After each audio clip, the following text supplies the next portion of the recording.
the dead is a miracle, doc. They counted me out. Moment of truth, counting it down. Underdog story was down for the count. Back on my feet, back with a mic, back on the beat, back with a family, then back in the streets. The game on lock, I stand with a key. Standing my ground, I am planning to flee. Standing my ground, I am planting my feet. Taking a stand, embracing my destiny, shaking his hand, flipping the script. What is going on, everybody? Welcome to Sunday night CrossFit talk on a Monday. Yeah, we delayed one night because of TYR Cup Wadapalooza going on at the exact same time as our show last night. So we decided to pause until tonight. And you notice we have the empty space here. We're having some audio issues with Carolyne, and she still can't hear us. We can hear her. She can't hear us. I'll pull her in just to make sure. Okay, so she's going to go on her phone. So we will take her out again, and she'll come in another way. All right.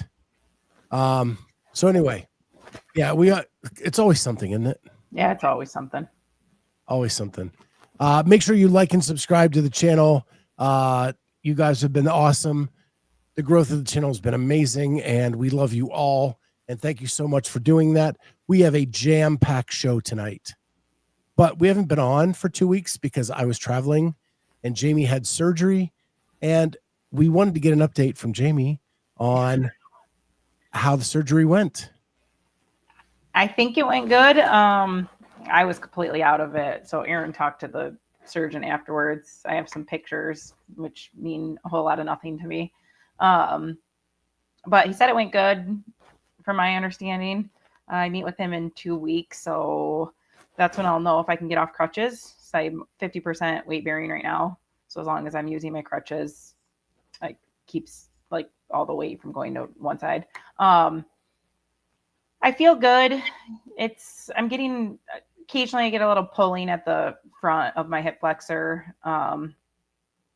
And I still have a little bit of back tightness, but it's hard. I'm sitting around, laying on the couch so much of the day that it's like, if I was moving around more, would my back like not be so tight? I don't know.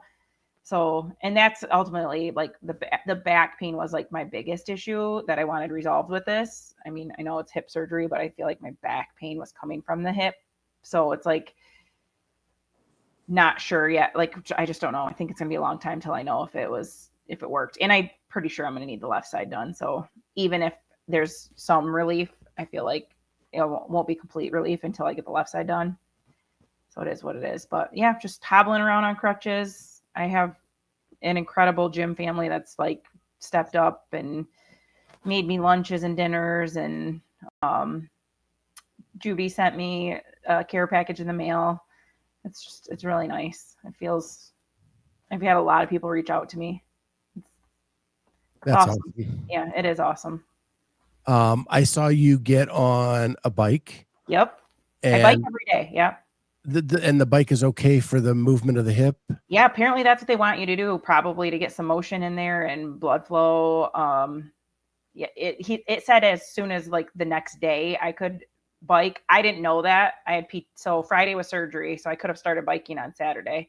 I had PT on like evaluation on Monday. He printed off all the stuff from the surgeon, and he's like, "Oh, apparently you could have been biking." I was like, "Oh," so I basically have been biking since Monday of last week. And does that help at all? Do you notice it, like just movement wise? I don't know. I mean, it doesn't. No, I don't notice anything really particular. It feels fine when I'm biking. I'm just on the C2 bike on a damper all the way down. I'm not supposed to have any resistance. So, like I said, I think it's just like the motion, just getting like motion in that joint. Is it your driving foot? It is my driving foot. Ugh. So I don't know that I'm assuming I can't do that until I at least get cleared off my crutches, which sucks, as I'm at the whim of my husband or my son or my mom to get me to the gym to be able to ride that's where my bike is. I guess I could bring the bike home, but it helps to get in there just to get out of the house. So I like having that there. Kenneth DeLapp, member for 16 months of the channel. Look at the OG. Mondays get him jazzed. Denise Moore asks, how long was the surgery? I think it was like, I don't know, do you know how long the surgery was on? 2 hours? Or was it more? Just under 2. Wow. They're so good at that now. Like, I know when Julie had her knees, like it was an hour and a half to replace the whole knee. Yeah, that's insane. Yeah, Denise, no pain meds and driving. I haven't taken the pain meds since Saturday, maybe Saturday or Sunday. So there's just basically an anti-inflammatory pill that they have me taking and a baby aspirin, so for blood clots. So I take that every day. That's it. I haven't really needed. Anything new with you, Carolyne, over the last 2 weeks? Trying to think. I competed 6 times. No, just kidding. I did do the service cup this week. Did those. I think that one ended tonight at 8. What else I do? I mean, just busy, just getting back to school. Did a lot of correcting this weekend and today, math tests. So yeah, back into the reality world of being a teacher. So mostly just correcting. CrossFit wise, regular training. I mean, I continued training after the games anyways. Like I took, I think 2 or 3 days off and then continued my regular schedule for that. So yeah. I everybody knows I was in Montana. The updates from that I'll do on my lunch show. But the one funny thing, I wanted to go edit this week while I was off because Corey couldn't take time off work. So we got an Airbnb where I could do some editing to get the second part of Hattie done and some more from the age group games out. And we got there and had the internet was literally like AOL 1996. And I could not get anything done. We couldn't even stream a TV show. Oof. And now I'm on the dilemma where the Airbnb owner wants me to give a review and they've already given me a 5-star and they're like, would you give us a 5-star? And it was a great place. Everything was great except for that one fact. But man, it was a big deterrent. You probably should leave that because like anyone goes with any type of work requirements, they should know what the internet's like. And it was like a shared internet. And because every time I try to do like an AirPlay to the TV, like the list of options were things that were not in our house. Yeah. I would almost just leave like a 4, 4.5 and just be like, wonderful place. Just know if you need internet, I'd bring a Starlink. Something reliable for yourself. I would just write that in there. And the cell service in Montana is not what I'm used to. So like that as a backup was not good. Just doing like the daily lunch show, I had to use my hotspot on my phone, and it still was not great. Yeah, I caught some of those, and I noticed it was very glitchy. Yeah. So that's our weeks from the last couple. A lot has gone on since then, and the first thing I want to get into tonight is the new CrossFit season was announced. And there's a lot of detail to this. Some of it is very familiar, just not to the past season. And so what I'll do is I'm going to pull up the timeline that they put out, and then we'll go through the elites, and then we'll go through the age group. So here is just the basic timeline that was a part of the release. And essentially, it starts in 26 with the CrossFit Open. That's the end of February into March, just like this year. Then they have brought back quarterfinals, which is going to be the next segment. That's top 25%. Dave said in his weekend review today that a lot of affiliates and athletes said that they missed the quarterfinals, so they decided to bring it back. From that point, the top 2,000 after quarterfinals qualify for semis, and it can be done either in person or online, just like it was this year. They are going to continue to use third-party competitions to do the in-person semifinal events. We don't know who they are. We don't know how many people they would qualify, but we do know that it's going to be very similar to what it was this year. And then whatever number is left, just like everybody wanted, the online semifinal will be last. Whatever is left will go there, and that will be like a big last chance qualifier with whatever number is not taken up by the in-person semifinals. And we don't know what those numbers are yet. Then we go from the semifinals to the games, and the games are going to be in late July this year instead of August. So that is the season for the elites, and if you're doing the open. If you're doing the age groups, the first couple parts are the exact same. The open and the quarterfinals occur on the same time frames. Then the semifinals are going to be, for the first time ever, there will be a few limited options to do an in-person semifinal in the age group division. And then, which is the first time that has ever happened in the masters or teen division. Mm-hmm. Then with whatever is left, they will have an online semifinal as well. They will compete for that. And then they have cut the number of people in some of the age groups going to the games. I think it's from, here it is. I think it's from 50, maybe 45 to 49 up. They've made cuts to the amount. Okay. 14 to 15 and 16, 17 are both 2020. 35 to 39 and 40 to 44 are 30-30, just like it was last year.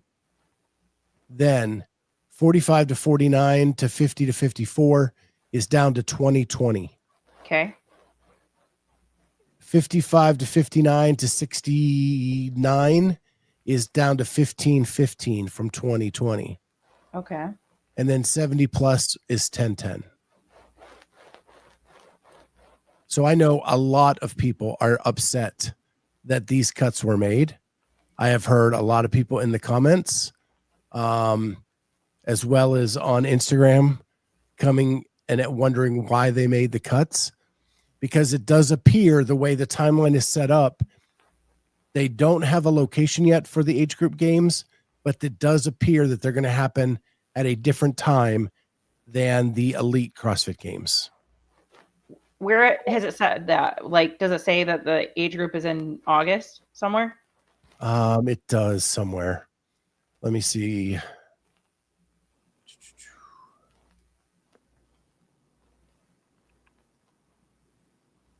I feel like all I saw was that. I mean, I think it still said like to be hosted by Legends. It did say that. I remember seeing that. Yeah, part. I do remember seeing the Legends thing somewhere. And I I had to think pull it up, I had might to have been pull up their my computer story. because I can't read anything on my phone here. Yeah. I'm sorry. There you go. Yeah. The top age group athletes from semifinals would advance to the Teenage and Masters CrossFit Games by Legends and Pit Team Throwdown to determine who will be crowned the division champions. Dates and locations to be announced. Okay.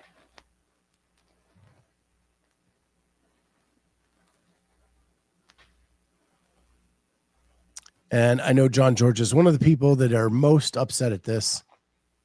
So, and he is already in the comments. Why? So Bob and Joe add all those other divisions to increase their comp. Now they're reducing game spots. This means less people in the stands, makes 0 sense, eliminate all the other BS. The only reason I would think that this would make any sense at all, is if you do have it at the same location as the elites. I mean, it's potentially it could be, but I don't know. I don't think if it's run by the Legends and Pitt that it's at the same location. If they're Combined, yeah. if they're at the same location, it has to be run by CrossFit because of flooring purposes, like the programming wise, everything needs to make sense. So with that being said, there it's clearly another date and another location. Maybe another location wherever Yeah. they're doing it. Denise Moore, did you two get an email today for a survey for the games programming this year? I did. I thought I had already filled out a survey on feedback. I got this email, but then I started doing it and it looked like the same one that I had already done. Was it different? Because I stopped bet doing one it. was elite and one was masters. We've gotten 2 feedback survey things. I don't remember what the first one was. I don't feel like it was programming specific. This one was, I mean, like right when you clicked in, it was like yes or no's, or agree, disagree, strongly disagree. I feel like I filled out something like Oh. that like a few weeks ago, so I stopped doing it, but maybe I'll take the time and redo it because I was passionate about it. Yeah, I filled mine out. Yeah. So I think that still doesn't interfere with elite. Just let's pray Bob and Joe don't get to program quarterfinals and semis with serious handcuffs on the games. Just my opinion. Yeah. I mean, they need some serious handcuffs until they can get this thing figured out, in my opinion. Like they can do whatever they want for their Legends comp. It is what it is. Like, let it be heavy, let it be however Bob likes to program. That can be your thing, kind of like Rogue has its own thing. I just don't think it's appropriate for the games, the test of fitness, to be biased like that, and clearly not well tested workouts throughout the divisions and genders. Yeah, I think that was the most disappointing thing. It became abundantly evident that they did not test. Yeah. They themselves didn't even test, even though they said they did. Yeah. I thought it was interesting. I thought Bob and Joe said they were going to stay in Columbus for a few years. That is what they told me. They told me that the goal was to stay in Columbus. They were looking for a location where they could stay year upon year because that actually makes it cheaper for them once they find a location to stick there for a few years. I did like the location. I thought the venue was fine. I just don't think they utilized it the best that they could, like inside the venue, just in the way that they had the vendors or even a lot of the space that was there. Like it could have been used. Honestly, you could run indoors and do like a, 5 rounds for time of that, like, 300 to 400 meter run loop, go back into your flooring and do something. Just get a little bit more creative. MFC did that inside the venue. Yep. The floor was so big that they were able to do like a little mini track indoors that they used to run the piece, which was awesome because it actually spreads out the crowd. It makes it even look more well attended, right? Because there's people all along the ropes of that little course. What I found interesting, and I guess this is probably the best way to do is to talk about it, is the fact that so many CrossFit HQ people were at TYR Wadapalooza this weekend. And Dave even said in his weekend review that Dylan walked him through the process of building out that location, like how to build the stands, how to build the footprint, all of those things. And he carefully walked through that. Do you think that by them being there, they see that the festival feel has to come back? but they have to find a way to do it in a more economical way. And a setup like Wadapalooza, whether you love or hate them, and it is a love-hate relationship in many cases, they do a competition that puts 1,500 athletes through a competition in a short amount of time.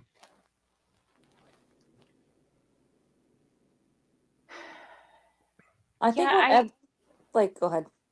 I just feel like the problem with that is that's fine for these comps that are it's what they are, like kind of like an exposition. Like I don't think it's appropriate for the CrossFit Games to open like they did this year for the age group to have all these teams there and extra. Like I think that takes away from what we're doing. We're there to find I'm not saying add extra teams.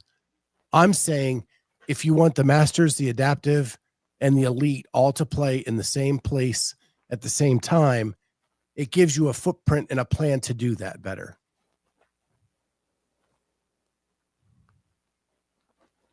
Yeah. I don't love the all outdoor the whole time, just because like weather plays a huge factor. If it starts raining the whole time, like you need a plan B, and it's like it can change the whole programming. And it's like, is this still the test of the fit? Like the fit? Yeah. It is.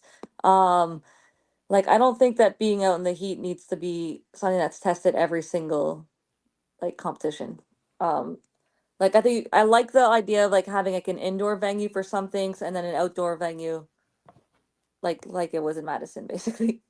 I think that's like the best of both worlds where you had some indoor events and then you had some outdoor events, and if it rained like you can adapt a little bit or push, maybe switch the schedule up a little bit. But I don't disagree with you in an ideal world, but they've said that it's too expensive because they have to build out that North Park and it's a large cost. And they have to break up the concrete when they leave because they pour a slab to put that field on.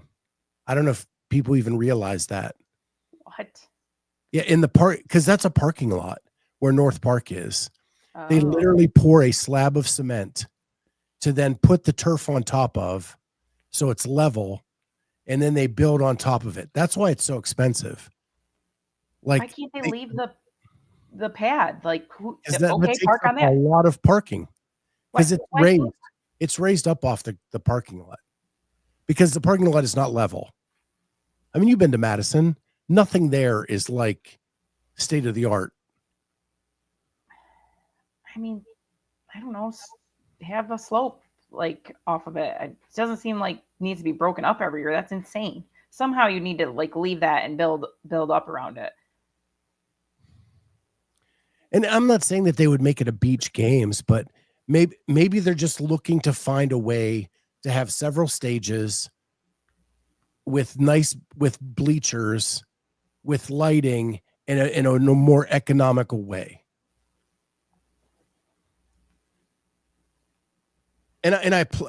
One, to see CrossFit going and learning from anybody is something I have never seen in all my time. Maybe Rogue. But other than that, they have really been resistant to go dive in and get feedback from other people. Yeah, I do think that's huge because I feel like Dave's focus is purely programming and the show, and I don't know that he necessarily cares about I feel like he cares about the fans. He wants to put on a spectacle, but I don't know that he thinks about the fan experience outside of watching. And it is a big, important aspect. Did you see his week in review today? I have not seen it yet. He talked about how amazing the community was at TYR Cup. That's awesome. And that it just seemed like he was really and he said, I'm going back next year because it was such a cool experience. Like, thank you, Dave, for coming into the 21st century. Like, people have been begging you to do this for years. And whether it's going to be a beachfront thing or they go to a hayfield and put up stuff, I don't know. But if they can find a more economical way to have the festival back, I'm all for figuring that out. Yeah, I agree. Because you could rent the lighting, you could rent the stuff from Wadapalooza or partner with them in a way where you could use all the lights and stuff and do some outdoor stuff. Because everybody knows, like, the romantic part of CrossFit is the tennis stadium under the lights at night was a huge thing in Carson. And if you could simulate that somehow, I think it's something you got to go for. Yeah, I mean, I feel like Adaptive does an exceptional job of this, and like starts the week with, like someone said they need to bring in USAW, like do a weightlifting the first 2 days or whatever. Like I feel like Adaptive has figured this out, right? They make it a week-long festival of multiple. I mean, kind of like Rogue does, right? You bring in strongman, you bring in 2 things. So if we can figure that out, that's one way right there. And it's pulling more money into the pot, Mhm. right? And yeah. So what are your overall impressions of the season structure for next year? I mean, I love that I like that they're bringing quarterfinals back. I think 10% was the sweet spot. I think the 25% is pushing it. It just seems like a money grab. And then a big chunk doesn't sign up, so it's, I don't know. I feel like you get a little more seriousness when you say 10%. Those people are actually kind of bought in. And doing that all together, I loved that when it was just like the one programming. I mean, it's the same up through 54, right? I think that poses a bit of a problem for what gets programmed, because what needs to be tested for 25-year-olds and 54-year-olds is wildly different. So it's probably, you got to do some of those workouts that have like the progressive movements, weights, and the older crowd just doesn't get as far, and the elites get very far. And it is what it is, but it can be done with proper programming. I like it. I like that it's all inclusive. I think it really brings the community together. Yeah, I mean, I know a lot of people that love the quarterfinals. Like I like that. I also like the 5-week open. I almost think that you pay $50 and that's 5 weeks of the open, or you do $20 and that pays for 3 weeks, like the first 3 weeks, and that's your community base. And then the people that paid the 50, whether they're the 25%, the 2%, whatever it is, they get the 4-week block or the 5-week of the open type thing, where the last 2 weeks are like the more the separator type workouts. And I think you get a full 5-week program, and then you could do something with that to go to like the semifinals or whatnot. Like you don't need that week break in between and then go like on the 5th week and do that. Well, let 3 me or throw 4 this out workouts. to you.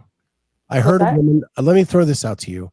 I Okay. heard a woman once say, why not take the first 3 weeks of the open and the quarterfinals and keep all the scores, and then at the end of both, then you take the top 2,000 to move on to semifinals. I heard it somewhere. I'm not sure where. It's exactly where I was heading at, because I think Novel that you idea. take into account the different style of workouts, and you have week 1, 2, 3, and then you go 4 and 5, and now you have 5, different style of workouts, and you can have some of them can be 2-parters, maybe for like weeks 4 and 5 or whatever you want to do. You can have 5 or 6 scores, and then you have a more well-rounded test, and then the open matters. Mm-hmm. Truly. I'm even okay if they take the current structure with the quarterfinals and the open and combine all of them into one. Yes. Right. Yes. With your open videos, if you want to move on to the semifinals, then you have mandatory videos. So like when you do, I don't know, like the Rogue Invitational online qualifier or like Rogue challenges, they have a version where if you want to be on the competitive leaderboard, you have to have videos. If you want to just do the workouts and not be competitive, you're in the community leaderboard. And that's what they could do with the open is you have 2 leaderboards. Community, no need to video. Competitive route, you're looking to enter the season, you must have a video of your score. You could do they can easily find a way to combine both leaderboards and do like this would be the overall, but on the competitive track that this is the true one that like counts, just so people that are doing the community one could see where they would fall. Like just like you could see where you fall in your province or in your state, country, whatnot. Like I'm sure there would be a way to combine both leaderboards, but you have 2 different paths. And one of them is cheaper. Right.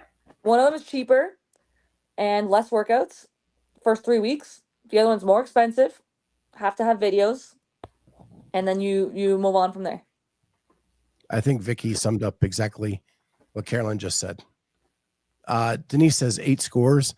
It would be 7 or 8, depending on if they do the 4 workout quarter or the 5 workout quarter. I think they've done that 2 different times, some 5, some 4. If you do it like Carolyne says and just add 2 weeks, you could add 2 workouts each weekend to the advanced elite division and make it 7 scores. Yeah, like a 2-parter or something. Yeah.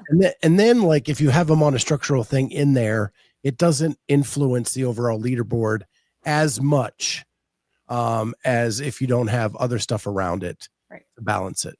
Yeah. Yeah. If you do a lift. Because like I like the quarterfinals, but I hate the fact that the open after that means nothing, and like the top 2,000 move on or whatever, or more than that, 25% move on. Like no offense, but for a lot of the true competitors looking to move on, the 3 weeks of the open mean absolutely nothing, and like those are still good tests. Like I still think that there should be a value put to that, to like so that the athletes that are really really good at high skill high weights still have to be good at burpees and chest to bars and thrusters Well, it's the base of the pyramid, and right? dumbbell snatches, like the things that you see in the open wall walks. The lower skill, lower weights, like it's a different style of fitness, but then you put so much emphasis on the heavy and high skill, but then they are gassed in quick little sprinty open style workouts, and it's like, are you really the fittest, or did you just get good workouts on the quarterfinal weekend or whatnot? Yep. And I think it's important for elite, but I think it is absolutely necessary for age group. That's where it really comes into play. Because for age group, you need a more balanced test. You have more specialists. And so the programming slants things way more on the age group side than it does in the elite side. Oh. And so for them, I think it's even a stronger case that you need to combine all the scores. Yeah, you either need to combine the scores or you need to program almost the same thing throughout. And that's no fun for anybody. Like to keep retesting the same type of things. Like, yeah, nobody wants to why not just keep it instead of retest it? Right. Yeah, just keep building on it. Let's get a really well-rounded athlete. And it makes it easier on the programmer. Yeah. What do we think about the semifinals and that continuing to go back to the programmers and stuff? Like, should there be more handcuffs on the semifinals and what they're able to do? Like, let's say you can make up whatever workout you want. We need to have a clean and jerk at this weight, a snatch at this weight, handstand walking, this, you have a list of things that you give to the programmers. Make up the workout that you want, but these skills or these movements need to be included within your programming at a minimum, so that you don't get such variety in the semifinals. Or do we like the semifinals being so different and people coming out of the semifinals with different type of programming? Like, I think some sort of guideline like that would be neat to see the type of workouts that people come up with, but they still have been tested at, similar movements. So my thought as a spectator, and that's all I am. Like Jamie probably has a different perspective, and I'm sure you have a different perspective. But as a sports fan, I watch golf, and the way you qualify for the FedEx Cup, you have to play courses that are completely different all over the world. In tennis, you have to play grass court, clay court, and hard surface. And it all brings people to the end of the championship in that year. And so you get different players that go head to head at the end of the season. I'm okay with all that if there's enough opportunities to get the best people there.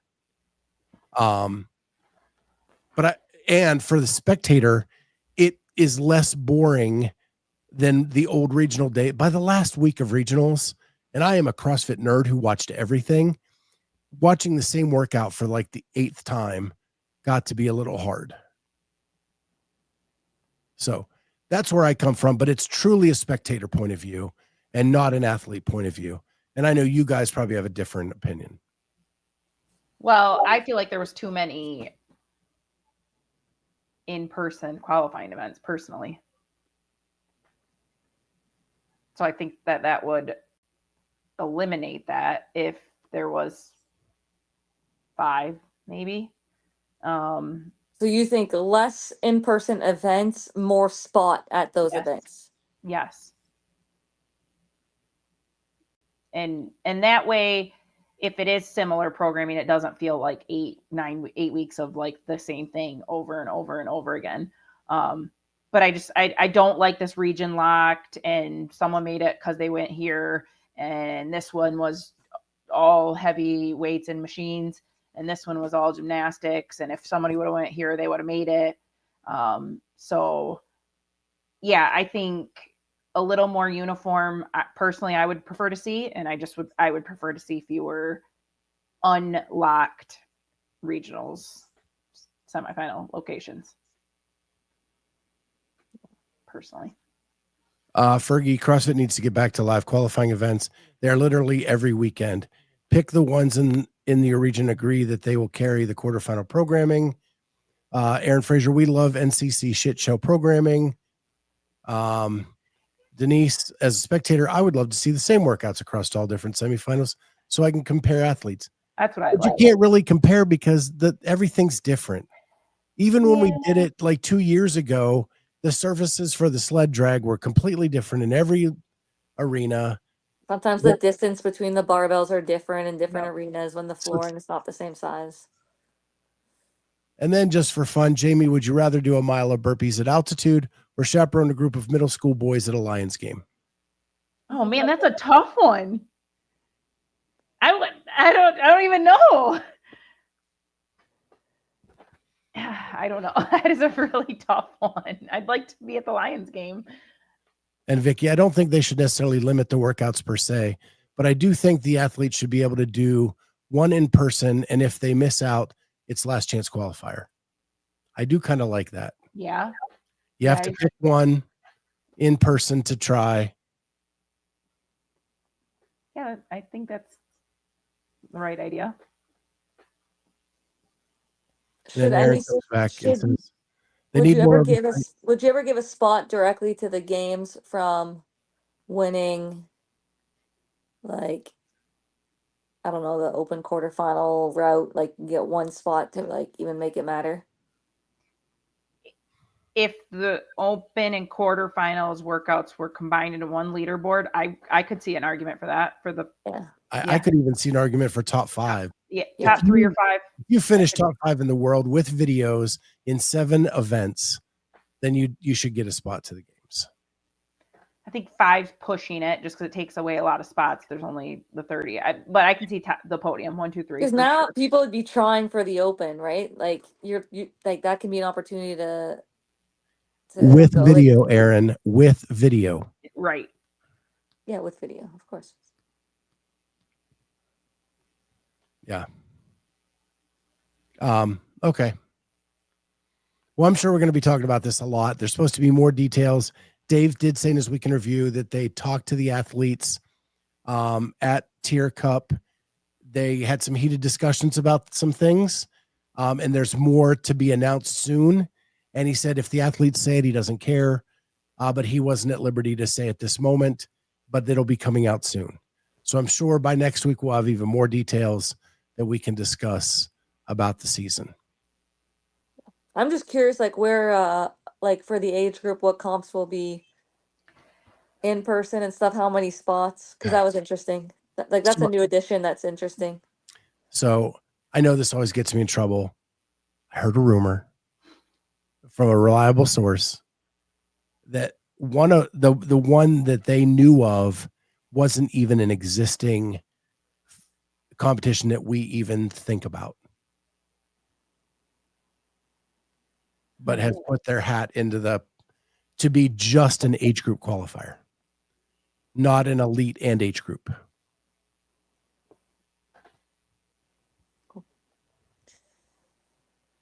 So Like Monster Games or something. I'm trying to think of one that's early enough. see, Monster Games has elite. This competition would not have elite. And MFC is really the only other one, but it's not in the right time frame. I'm trying to think of like the competitions that have a lot of masters, like NorCal. Before it was Granite Games that had good like age group division. The Vitruvian Games. Maybe I'll be able to say something by next week. So, no, Denise, not WFB. So let's talk about TYR Cup. Let's talk about some things that just happened. Some fitness that went crazy. First and foremost, North America took the win. It was in doubt. I will say I picked World last week and mostly because two factors. I knew Alexis Raptis has been hurt for the last couple months, and taking away a significant player is tough. And then the other fact is that Tia was so dominant last year, and all they did was make her team stronger this year. And they competed with America last year. I did not know that the real Tia was kidnapped and her doppelganger showed up instead. Well, I guess we know the answer. I'm assuming if she's pregnant, that's the one way to beat Tia is knock her up, right? Why wouldn't she just say it? I don't know, but if she's already she already had confirmed she wasn't doing Rogue, we've got I feel like you have to assume that's what's going on. So I just binge watched the behind the scenes that TYR put out. They're actually really good. If you have not watched them, they're very well done. And Pat Vellner says we need to get the cup and make Tia retire on an L. So now all I can think of now, the retirement speculation's back. And then Dallin goes, that woman's never going to retire. Right. Like she'll just do the game so she can get invited back to TYR Cup to try to win it next year. Yes. So I don't know. It's all speculation at this point. She's not saying. She never does. She leaves us hanging forever and ever. But it is a great behind the scenes. They got a lot of good footage. There's moments where they talk to Alexis where she doesn't even know if she's going to make it through the next event. I thought she got the stomach issues handled, but apparently not. She said it was because she overheated. She was throwing up. She was eating smoothies, trying to make it through the day, smoothies and Gatorade to get her through. That could be the workout, Echo Fran. Like, yeah. I mean, if that's a tough workout on the body, like that can make you like nauseous and this was not feeling very well.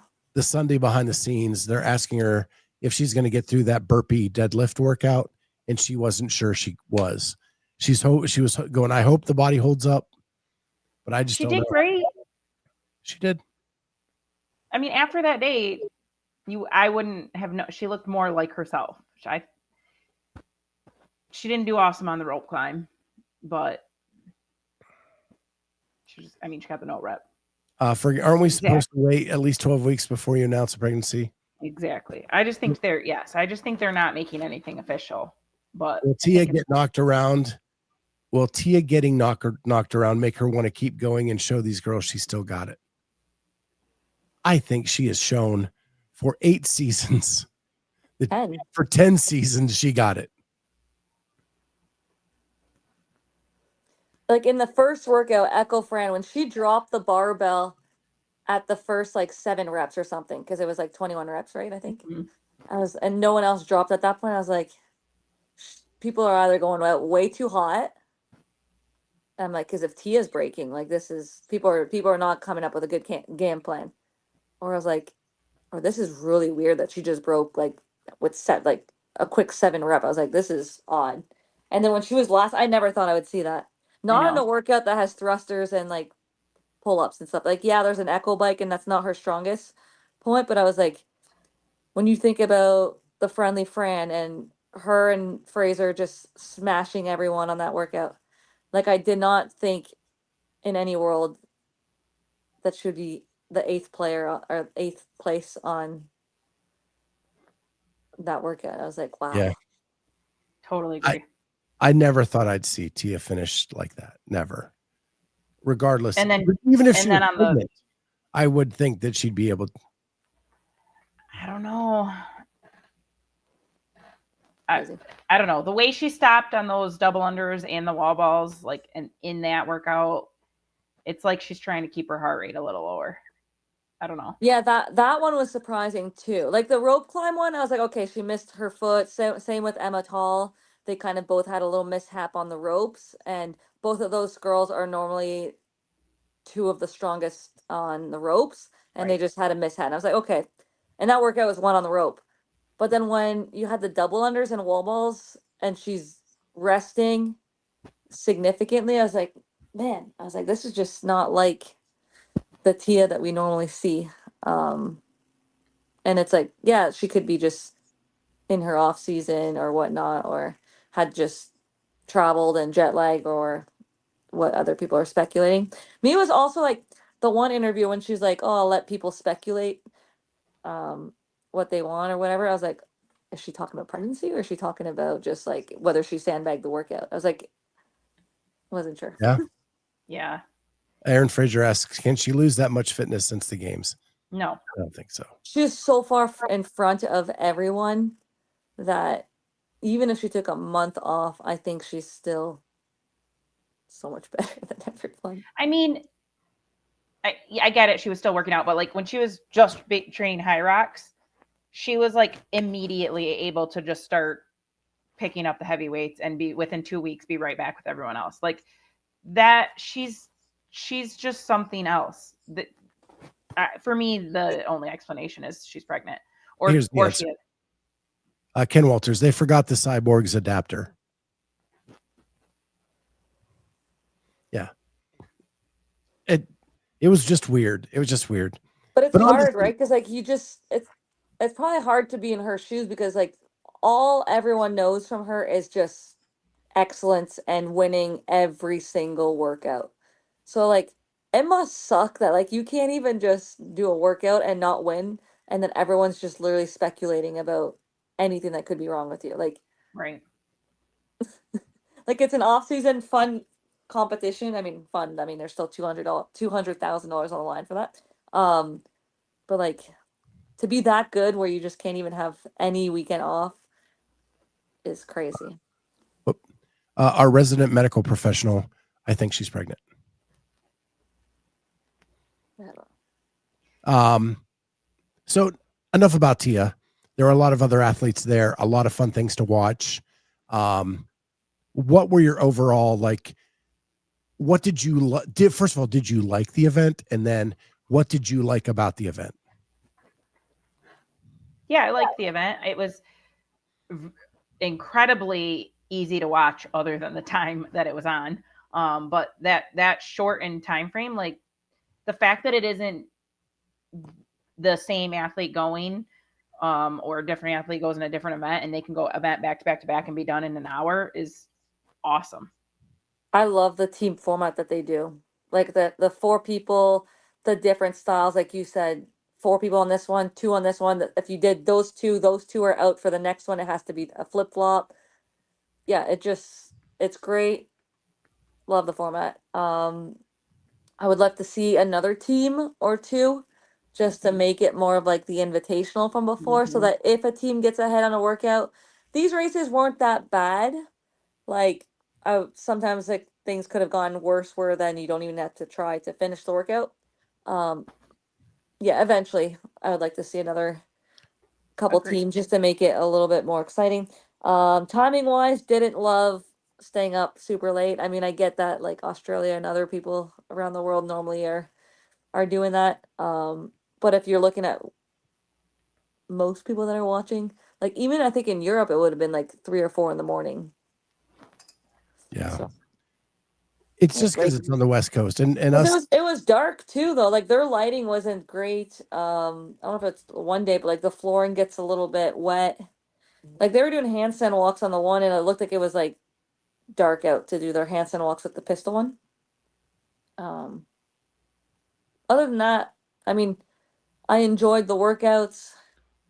I enjoyed watching how fast they did Isabel and um, what's the other one? Grace. Grace. Like it was crazy.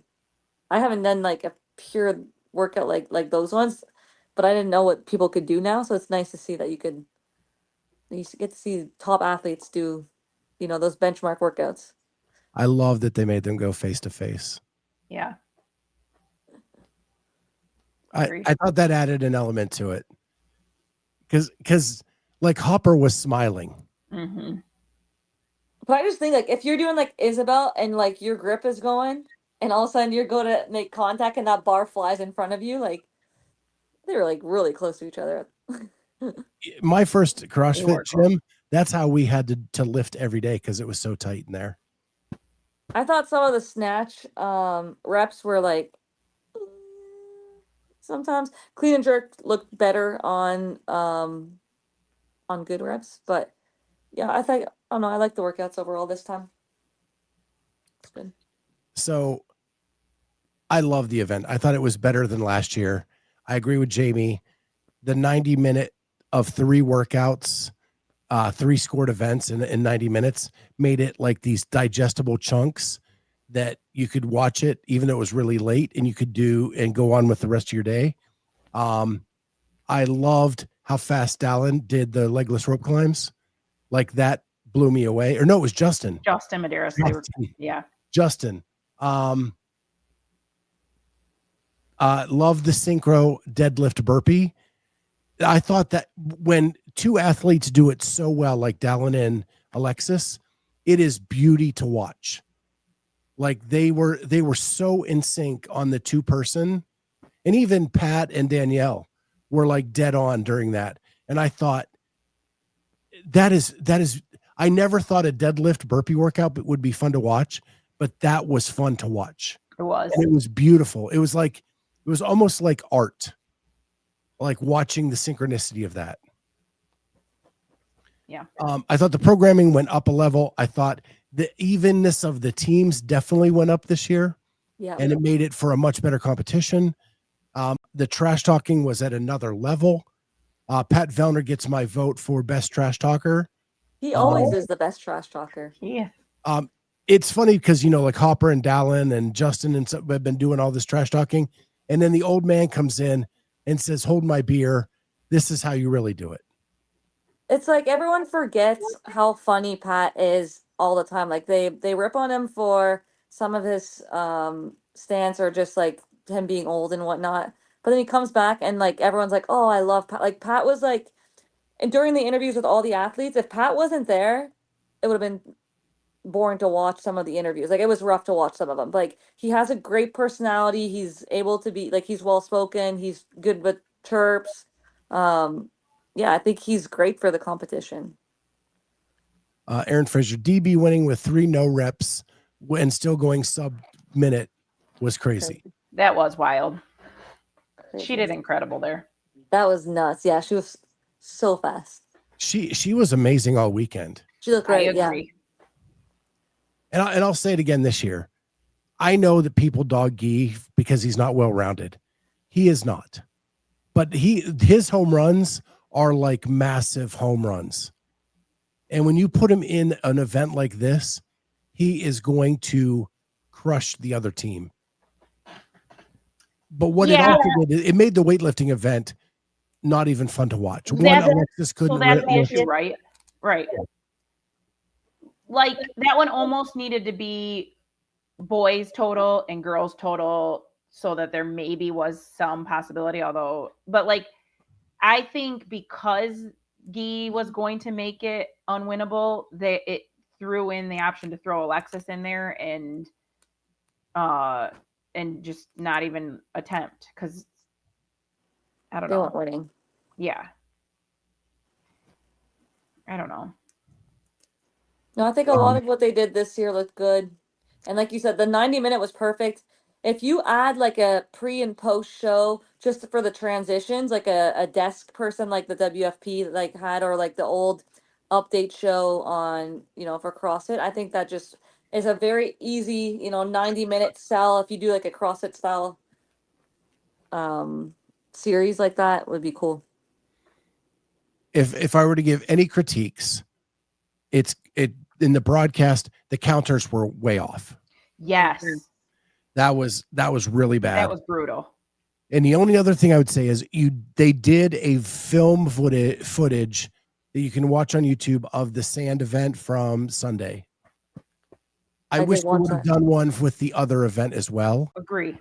And then come on right before you go live and show it as part of your presentation and make it a 2-hour block instead of a 90-minute block. That's good. By just showing the highlights from the other event because you already did it for the one. You'd only have to add it for the other. And I think that would have added to the broadcast tremendously. But I did notice they went to the F1 style leaderboard down the side for some events, which I really do like a lot more. But man, the counters were just not good at their job. Yeah, because sometimes you'd be looking and you're like, oh, this person's in the lead. And then boom, the other team was done. You're like, whoa. Right. What happened there? Right. Yeah. And it is so crucial that work when you're watching these events. Yeah. Because you can't see the counts. You don't know the reps. And the only way it makes it exciting is if you can see who's in the lead and who's not. Yeah. Yeah, the erg shoot, you couldn't see what color was coming up, so you were relying, and then all of a sudden it was over, and I was like, what? Right. Yeah, because it was way too, that event was too dark. Their handstand walks looked like they were like literally in the dark. Yeah, you couldn't see, like some of them you could see the green pop up and you're like, okay, I think he got a hit or she got a hit. Yeah. How did we feel about that event? I'm okay with it in an exhibition. I know a lot of people are saying the points were not consistent and blah, blah, blah. It's really a fun exhibition. I know that by the end they were taking it really seriously. I mean, we call it an exhibition. I mean, if you can win $25,000, that's not an exhibition. That's as much as their WFP winning. Yeah. I mean, 30,000, like, I don't know who takes a weekend exhibition for 20 when you got an opportunity to win 25K each. I don't call that an exhibition. I'm like, that's business. That's a business weekend. Like, you're going there to win money. It's not to find the fittest on earth. There's no rules to it. It can be whatever they want it to be. Right. I guess that's what I mean by it. Yeah. And Rogue had a shooting event a couple years ago, but if you watch biathlon in the Olympics, they have like a little thing, like a dedicated camera to the target. Mm-hmm. It's in the corner of the screen. Yes. That you can see like if it hit or didn't hit. Mm-hmm. And that's what it was missing. Yep. Agreed. Yeah, like a zoom in on the target. Yeah, like just a little box in the corner of the yeah. target, and then you see them shooting, and then you can tell. Yep. That would have been cool to see. Yeah, Shanna asks, how do these counters even work? And Anderson answers it.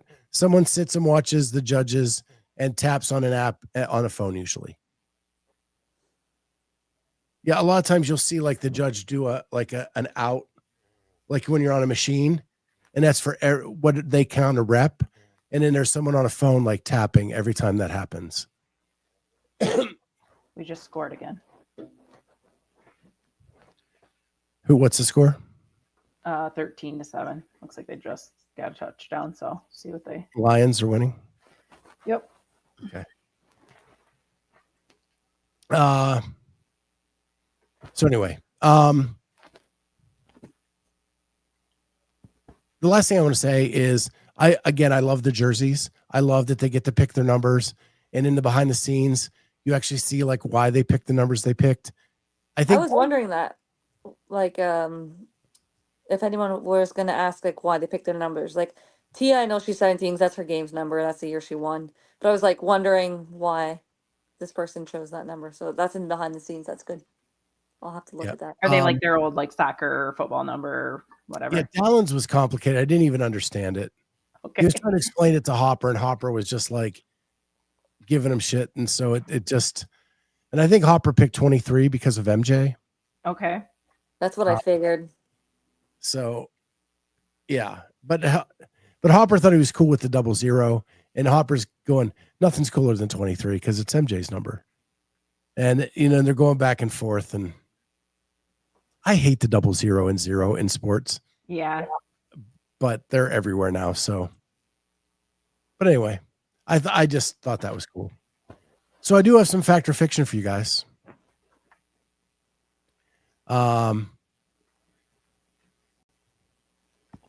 Pat picked Dallin's 00 as a joke. Yeah, I think Pat said he was going to get him a half. It was going to be like the fraction 1/2, I think is what Dallin said. And then he ended up with 00. So we have fact or fiction. Are you ready? Yep. Fact or fiction. Is the Service Cup getting lost in all the CrossFit news and off-season events? Fact. Fact. I think it always should have just been what it was always before. Like in the open, that's when actually all the service members are doing it. And then you just see who's the top teacher, who's the top based off your educator. Because not everyone from these services do the Service Cup. Like it's an additional weekend. Like I like that it's special, but like this should be more like the finals or something. But yeah, it's lost. I mean, there wasn't too much promotion of it. Same with the community cup though. What Service Cup? Yeah, I think the Community Cup has already died. With the quarterfinals coming back, I think it's done. But the Service Cup, I think, does mean something. The CrossFit was founded in the military mostly, and it's a way to pay homage to all of that. And I really think that I like that it's its own thing now, and there's a finals, and people can truly compete if they want to. I think that's tough though. The finals, and I love the idea of it. I think it's tough to do the finals in person with people all around the world. And then you're not doing it by yourself. You're teaming up with someone else that you don't know from your. Do we know that they're keeping that this year? Yeah, they are. It's at Mayhem. I know that's how they did it last year. I thought they were changing it to an individual competition for the finals this year. But, Part of me likes the idea of that and just kind of meeting someone and just, you're trying to beat the other type of service. But I just think I don't know how many people will travel for that. Yeah. I don't know what happened last year. I guess Mayhem did it. I'm sure they have a video of it somewhere. We can go see how many people showed up. But I'd like to, even if you have to go down the ranks a little bit to get it full, I think it's a cool idea. And if they give them, what I think would be even cooler is because it's in these fields, if they gave you a stipend to come. Yeah. Now we're talking. Yeah. Yes, Mayhem is programming everything. Yeah. Actually, CrossFit program the Service Cup. Partnered. Mayhem was doing their own Service Cup called the Everyday Heroes. And rather than compete against each other, they decided to partner together. So in this case, it actually makes sense to partner together and let them do that. But I think Dave said that like Rich program, like he let Rich program, like even though like CrossFit is saying that they were together, like it's still like Mayhem programmed it. Like I think he just signed off on it. Yeah, Angelo does their Everyday Heroes programming, like a daily, and I think he's doing it. Cool.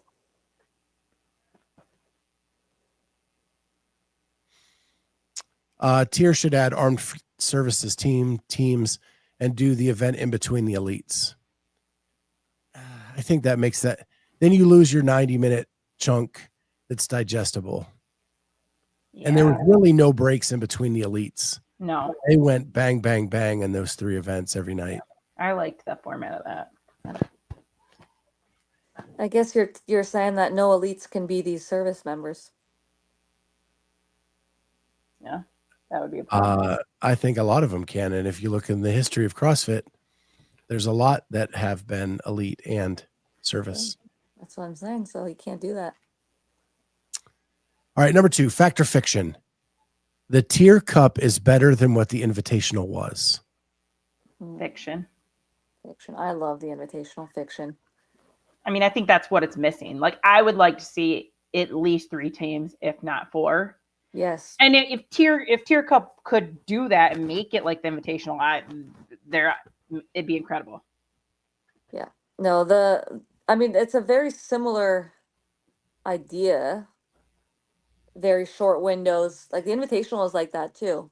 But no, those 4 teams, like USA, Canada, what was it, Australia and Europe? Like that was prime. I say it's fact. I think they're getting better than what the Invitationals were from a programming standpoint and a viewability standpoint. I think we romanticize what we think we saw in the past.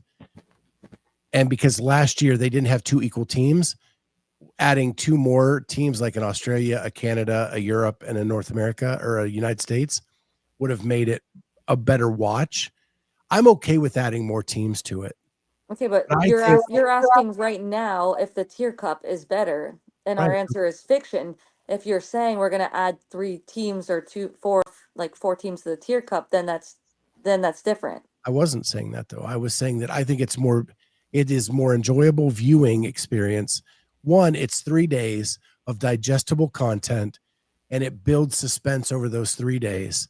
The Invitational was 1 2-hour block and it was done after that. So there wasn't even time for you to like build suspense. Like when it ended Saturday night and it was 1 point difference going into the last day, that built suspense to the next day. I was excited to come back. I actually find it more enjoyable than what the Invitational was. And I love those old Invitational events, but I really love Tier Cup this year. I thought they did a great job with it this year. Yeah, I really liked it this year. Yeah, it's getting there, and I will agree the multi-day aspect brings a little bit of extra hype around it. I just think they need at least another team in there. But like, what would have happened if Alexis was actually injured? Like, how bad would the weekend have been if Alexis was injured, and then they with 2 teams like that? That's where you have to think about. Like, it has to be more, or like when you kind of couldn't change the teammates. I was like, oh well, who's there that could replace Alexis? Would they replace her with Annika, who was there? Rolf, I think, was there. Hattie, yeah. Like, would you have been able to replace? Or are you stuck with that team because you have, 7 other members? But they're lucky that Alexis was able to continue on, because had she not been able to, like, that would have been right way out of hand for World. And that's what we were kind of like hoping, that it wasn't going to get to that point. Like when you saw her do this, like the 85-pound snatch, you're like, oh gosh, I hope that this will continue being a good weekend, because this is going to suck if they're going to be like this and they're on a 4-person deadlift and she can't lift. And I was like, oh no. Yeah. But thankfully she was able to be good. Yeah. It's not like a hill I'm willing to die on, but I do think it's getting, it has grown so quickly and so well. I think right now it's a better viewing experience than what. Now, if it was on at 8:00 our time, even better. Agree. Yeah, I'd even take 9 or 10. Like 11 is just getting too late. The teams walked around at the venue and did some meet and greet. Lots of interactions with the crowd. The group of athletes made it very entertaining. If they break it up into more teams like the Invitational, no way can they fill an 8-person roster across evenly. It's probably a good point too. I don't know. I don't know. I think they could. I think you can do some good stuff. And maybe it's only 3 teams. I don't know, but I definitely think you could get. There was some, and maybe that's just by splitting U.S. and North America and Canada, and then like Europe and Australia. If you like, you still are missing so many Europeans right now. Yeah, I think Europe and Australia is stronger than Canada right now. And the women, I think Canada's strong. It's the men. Yeah. Just because not Pat, but Brent's retired. Jeff is unknown. Jeff. Yeah, but we don't know what's going on with Jeff. I think Canada's pretty good. Give me 2 other men. Yeah.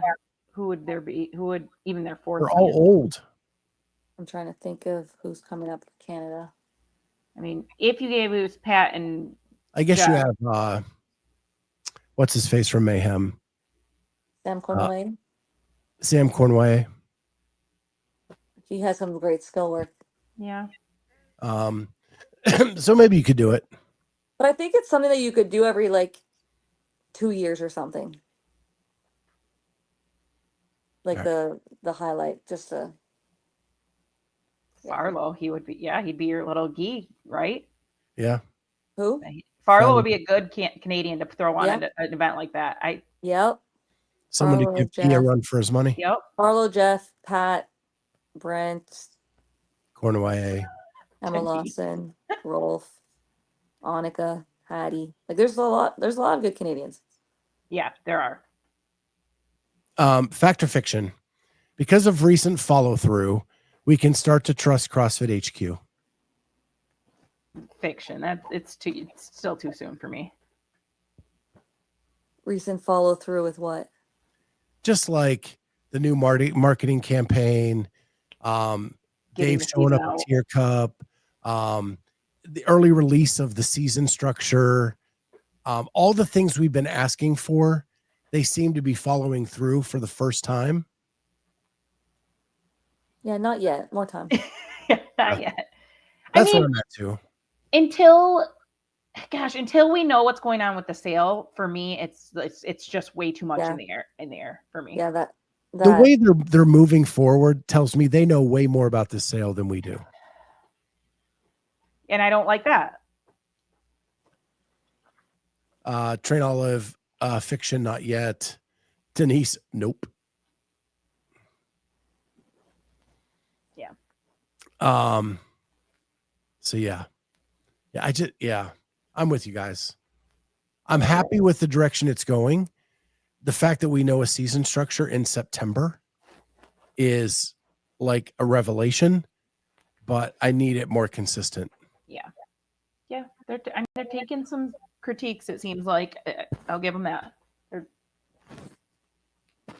And maybe WFP has caused a little bit of this, a little more transparency. And you put some pressure on the organization, which is what we talked about initially. Like competition, will breeds excellence. Yep, it'll force you to make adjustments and to look in a mirror and see how you can get better, because people will have other options, and I think that you're gonna start seeing that. Yeah. I was trying to get through a show without saying WFP. Sorry. Just because I've been dogging on them so bad the last week or so. Giving them praise. Even when I do that, I know. Yeah. All right.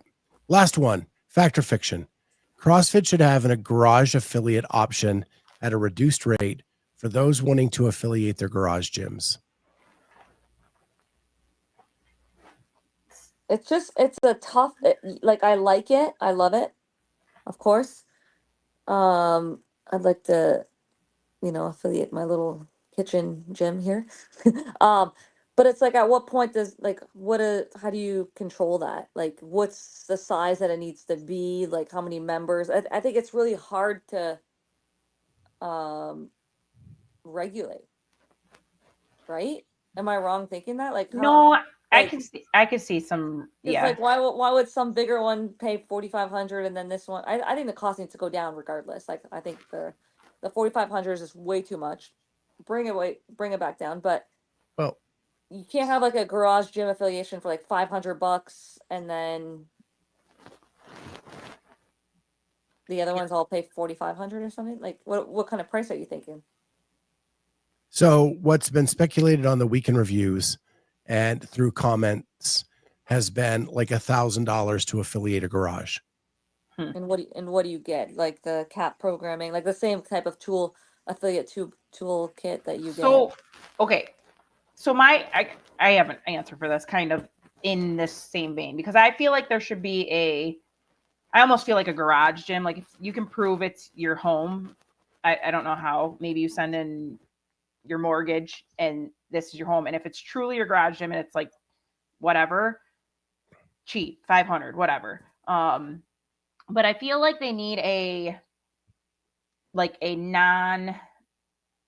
don't even know how, like a season, like a CrossFit season, affiliation almost, just that doesn't gift you like some of the toolkit, maybe not on the map, maybe not on get no cap programming, none of the like literally just able to do the CrossFit season. And maybe that's the 2,000 or whatever. The proposal I heard was you don't go on the map. Yeah. That makes sense. I think you still get like the cap programming for the grand, but I mean, I think like a lot more people would affiliate if it was like $500. Like you would get way, way, way more than you would with their 4,500. Like there's just so many people that are like, oh yeah, that's an extra $500 a month, but there's some big gyms out there that probably sorry. should be paying 4,500. I totally agree. So do you think it should go by members, by The square? problem is CrossFit doesn't know how many members Exactly. they have, and they've never tracked that. And it seems to be a bone of contention with the affiliates to HQ. Yeah, I can see that. Do you want to numbers. give them your members list? Do you want to give them access to your Wodify or whatever? I mean, you don't want, I feel like CrossFit would almost have to, like, I almost feel like CrossFit would have to take over or partner with like Wodify or Push Press or somebody, and that would be the affiliate. Like you'd have to use that as an affiliate, and like be on the whiteboard, or be on the whiteboard. Yeah, like pick one that's good. Be on the whiteboard. That's my plug. And then that way they'd see your number of members. And yeah, or maybe they see your general income. I don't know. Like maybe it needs to be a percent of that. Yeah. I think that might be tough to get. I know gyms would cook the books for sure. I think someone on Pedro's show, the Around the Whiteboard show, proposed that if you do a garage affiliate, you have to get a Ring doorbell camera and put in the gym so that CrossFit can see at any moment that it is a garage and that it is. They might be seeing other things at any moment. I don't think that. I don't think that's a good idea. Okay. I'm just saying. Didn't think we were going there, but okay. I'm just saying.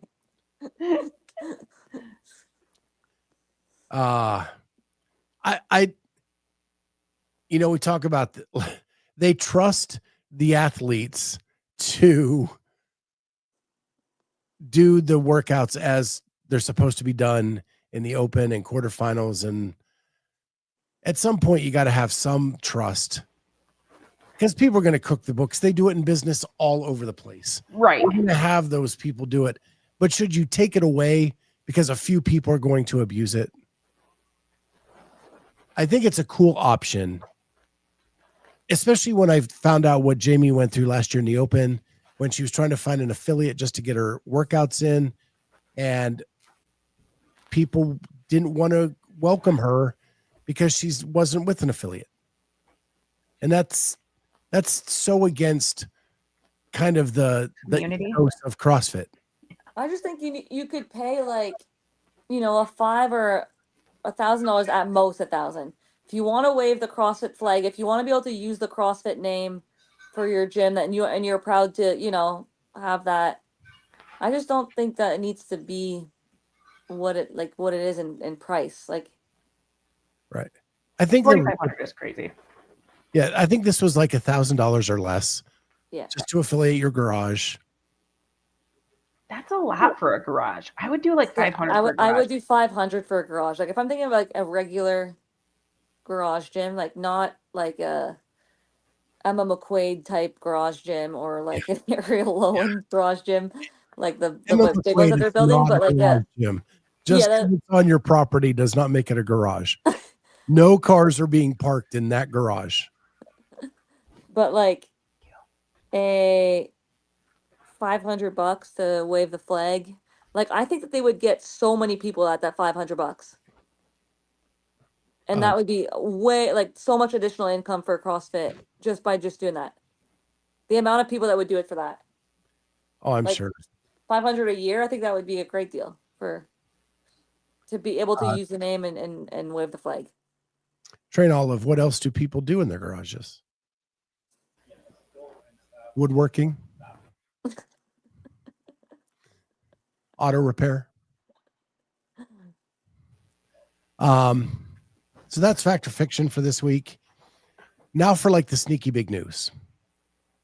CrossFit also announced this week, and I will share my screen, a partnership with the Air National Guard.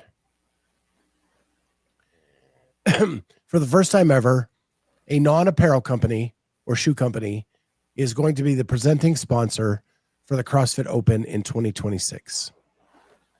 And that is going to be the Air National Guard. In addition to partnering for the sponsorship of the Open, I believe it said in the press release that they would do 8 activations throughout the year as a presenting sponsor. My question to you is, or my hope is, if this is going to be something to compete with High Rocks as a traveling activation, where maybe like we talked about in the past, where they pick a really cool CrossFit workout and they travel to 8 different cities and you can come sign up and do the workout kind of gauntlet style, like Wadapalooza. Like 3 benchmarks back to back or something. Whatever that workout is. I mean, anything that we probably within an hour time frame, because that's what High Rocks is. And you do that and you have a worldwide leaderboard from those 8 cities, and you see like who's the best in the world coming to this event. And we have one in Chicago, and we have one in San Francisco, and we have one in Philadelphia, and we have one in Paris, and whatever, right? And then all these are done, and we have a worldwide leaderboard. I hope that's what that is.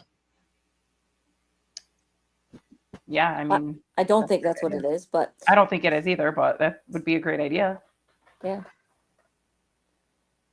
I don't So even know. I mean, it's just a sponsor for the Open. I'm just confused with what it is. Like it's just a sponsor for the Open. That's not a shoe or a clothing brand, and then with some activation stuff, like some partnership stuff during the year. But a traveling activation, like they've never done that before, where they've traveled to 8 different places to do.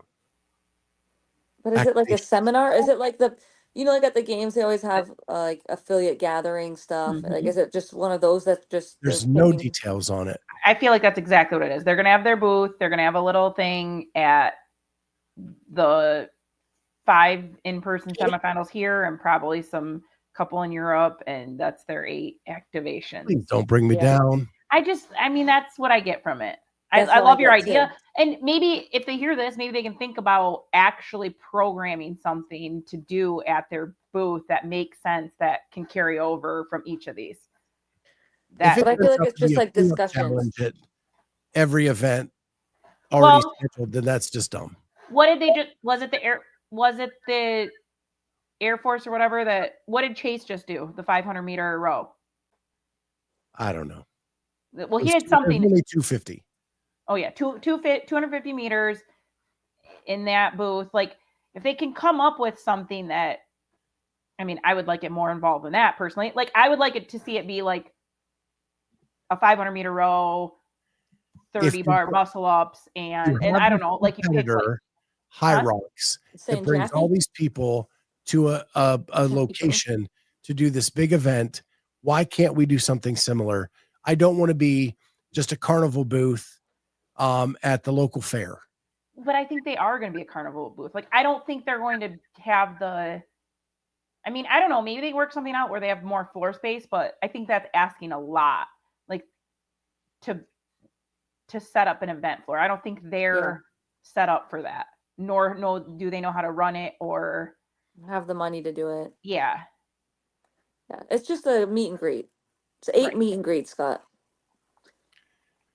But Vicky's right. I'm hoping it's more of a random 8 activations to try to drive more people to CrossFit that aren't into CrossFit. It gives, just like High Rocks. People didn't know what that was. It's a CrossFit workout.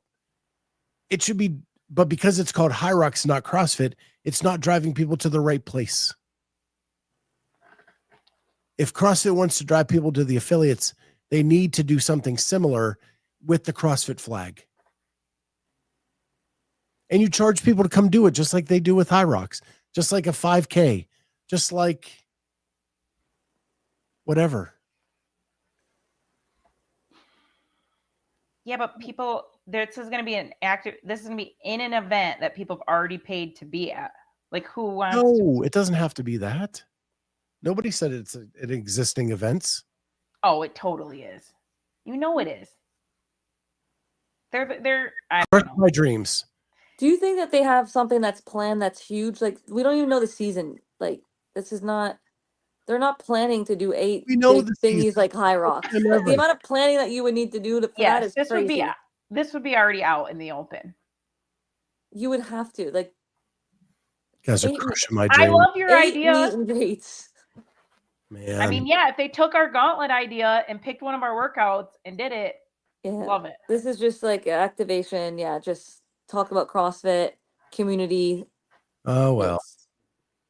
Yeah, lots will line up. And then it's a sponsor for the Open, but not necessarily the games. Not the game. All right. It also came out that CrossFit is partnering with Wadapalooza for the announcement of 26.3. Another one of those things that I never thought I would see happen again. I think that makes sense, though. I feel like you knew that the open workout was going to be done at Wadapalooza. Like, I didn't know that it was going to get announced day one, and that was going to be the first event to open up Wadapalooza. I just assumed that because you knew the open was going on that weekend, and you can't ruin these people's shot at like. Has CrossFit ever cared if they ruined these people's weekend? They care. Well, I'm not saying that. I am surprised that CrossFit chose to partner with them to announce it there and set it up there. But I assumed all along when we knew when Wadapalooza was that one of the workouts was 0.3 for sure. Yeah. I mean, there was didn't Torian Pro, like the one workout that had I think it's 20.3 or 4 or something like that, rowing 120 cals row, or 120, I don't know, the 120 cal, the 40 ring muscle ups, and the 100, I don't know, wall ball, cal row, and muscle up, the one that you could choose your own adventure from the open. Torian Pro, they did it as one of their workouts there. I think another competition did it. I think it was in 2020 season. So it's already been done before, just not the main announcement. Right. But what makes me curious is like when these programmers all know the workouts in advance. Yep. Right? Like you have the whole Wadapalooza group that knows what the workout is. So how many people in the community knows the open workout? Yeah. That has money on the line and other things. Like you have $15,000 or whatever you gave for the open last year, and you're gonna have a bunch of people that know what that workout is. A lot of people know what that workout is as soon as it's in a big competition. I'm just saying what's going to be obvious. Yep. Well, on a lighter note, I mean, I like it. I think it makes sense. But I'm just saying there's going to be a lot of people that know what that workout is in advance. Since I'm always the positive one here, I think it's a cool partnership that we never It thought is. CrossFit would do. I don't know if I would say I would never thought that they would do. I think it's a natural one that happens. I know that the competitions have done the open workout as part of their competition. I don't know that it's ever happened where CrossFit partnered with them to make it a more seamless thing, and with the affiliate requirement to give a waiver for that competition to validate them on site, I think is a big step. Yeah, I think that's risky because, I mean, maybe they know It's less risky than having them do it on their own at least there's a judge on the floor. Since when has that mattered? It's better than nothing. I mean, but then again, it's Wadapalooza. If it's raining outside, and all of a sudden they can't do that workout, yeah, and they have to switch it because the it's negativity in this place right now from you two. I think it's a great partnership, though. I do. It might not be a perfect floor setup, and they might know that most people will end up redoing it because they have traveled to do this movement, and so they don't care. Do it, take your score. You'll probably redo it on Monday because you want us to have a better setup. So, yeah, because it's never the ideal setup when it's in a competition. That's for sure. But the one year they let people do the row, their row setup however they wanted, and people had them. I remember watching, they had them in a triangle format with the rings, the wall balls, and their row. They let them do it how you want for the open. So I thought that was neat. And then I liked it as an athlete that you got to watch a bunch of athletes do it. I was like, yeah, okay. Yeah. Well, kudos to CrossFit on my part, even though there's naysayers all around me. When Wadapalooza moved to March, we kind of all figured that they had to, especially when it was the third week of the Open, it made sense. It only made sense for them to partner together, and at least we're talking CrossFit here. They haven't always made sense. Like you said, they're trending. They are. I want to give them the kudos that they're trending in the right direction. All right, last thing on the agenda is Rogue has finished the lineup for people that are being invited to Rogue. We have seen these people already. We talked about the qualifiers. We have James Sprague, Maddie Sturt, Pat Vellner, Brooke Wells, Jay Crouch, Emma Lawson, Roman Krenikoff, Alexis Raptis, Dallin Pepper, Alex Kazan, Justin Medeiros, Ariel Lowen, Ricky Garrard, Danielle Brandon, Jason Hopper, Laura Horvat, and Jeffrey Adler. And as you can see, Tia Toomey is not on the list. Right. Leading to further speculation about maybe her performance this weekend. But the other thing I found interesting is the legends were announced. And pretty much the same lineup it's been, but they've added 2 new names.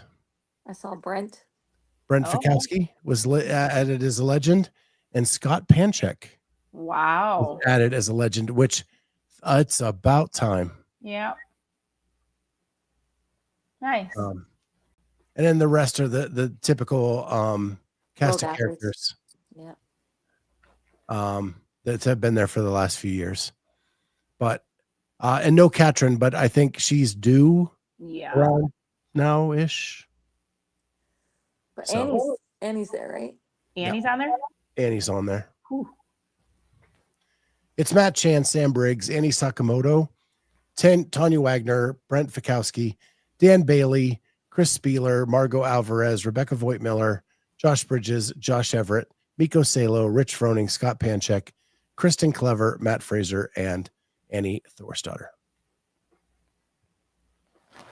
So you know who's never on there that I figured would be is a Julie Fouché. I don't see her there. She was there the first couple years. I just think she's busy, not really CrossFitting much. Yeah. It's all about family right now for her. So anyway. Yeah, that's exciting. Because I thought it was interesting when Tia said that Tia wasn't doing it, because I thought I remember an interview where she said that she was looking forward to Rogue, and like Rogue she wouldn't miss like this year. Yes. So that's why I was like, oh, and now she's not doing Rogue, and then things started like you start looking like, okay, is she Knocked up. retiring? Is she Knocked up? Yeah. So, yep. So that's about it. We're running along. That's about it for tonight. And I know Jamie is not used to this seated position. I am not. We'll let her get her leg up again and back on the couch. We want to thank you all for following us over to Monday night. I know that it's tough when we aren't on in the normal time, but we will be back next Sunday night at our regular Clydesdale time, Clydesdale day, and get to you next week on Sunday night CrossFit Talk. Thank you all for being here, and we'll see everybody then. Bye, guys.